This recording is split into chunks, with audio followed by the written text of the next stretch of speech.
ரீசெண்டாக Korean serial ஒன்றுத்துலேருந்து ஒரு scene பார்த்தேன்.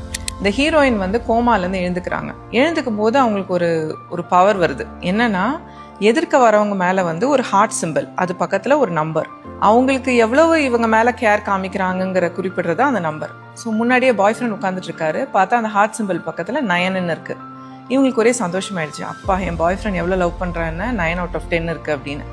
கொஞ்ச நேரம் கழிச்சு வந்து ஹை ஸ்கூலில் வந்து ஒன் சைடடாக வந்து இவங்களை லவ் பண்ண ஒரு பையன் வந்து வரான்.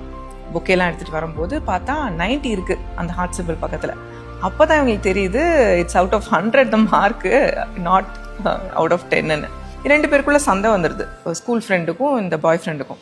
அது என்னடா சத்தம்னு சொல்லிட்டு டாக்டர் உள்ளே வராரு. டாக்டர் தலை மேலே ஒரு ஹார்ட் போட்டு 30 இருக்குது. இவங்களுக்கு ரொம்ப டிசப்பாயிண்ட் ஆகிடுது. டாக்டர் கூட 30 இருக்குது, தன்னோட பாய் ஃப்ரெண்ட் வந்து வெறும் 9 தான் நம்பர் இருக்குது அப்படின்னு. இந்த மாதிரி ஒரு டூல் நம்ம எல்லாருக்கும் இருந்தால் நல்லா இருக்கும்னு நினைக்கிறீங்களா இல்லையா?